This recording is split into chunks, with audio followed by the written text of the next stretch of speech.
La fille tend un miroir, tentant de repérer le tireur embusqué qui cherche à la tuer. Mais le tireur, posté au loin, comprend aussitôt son intention, et éclate de rire de manière diabolique, se moquant d'elle en disant qu'elle regarde trop de films. Selon lui, à une telle distance, le miroir ne lui permettra jamais de le repérer. Il tire alors directement sur le miroir accroché au balai, le brisant en morceaux. Mais la fille n'abandonne pas. Prenant un risque énorme, elle lève lentement un deuxième miroir, et cette fois-ci le place 1,5 mètres plus haut que le précédent. Le tireur arrogant tire à nouveau sur le miroir,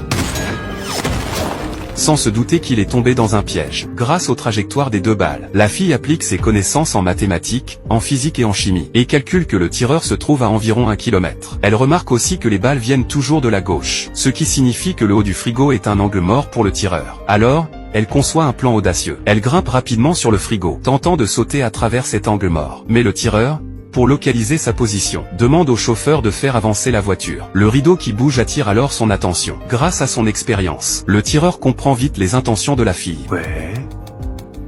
너 가서 깨워보려고? 둘, 셋.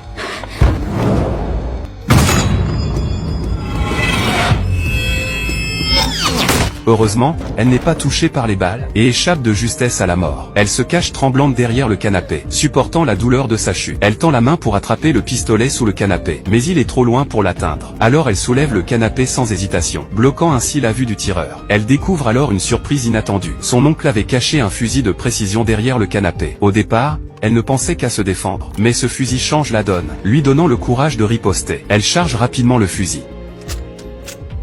De son côté, le tireur, ignorant tout, charge tranquillement son arme. Il ne sait pas que la fille le vise déjà, depuis une distance de 1000 mètres. En voyant la fille pointer le fusil vers lui, l'homme est pris de panique. Il tente de tirer à son tour, mais il est déjà trop tard. La fille fait feu la première. Le tireur évite la balle de justesse. Face à cet adversaire inattendu, il ressent une excitation croissante.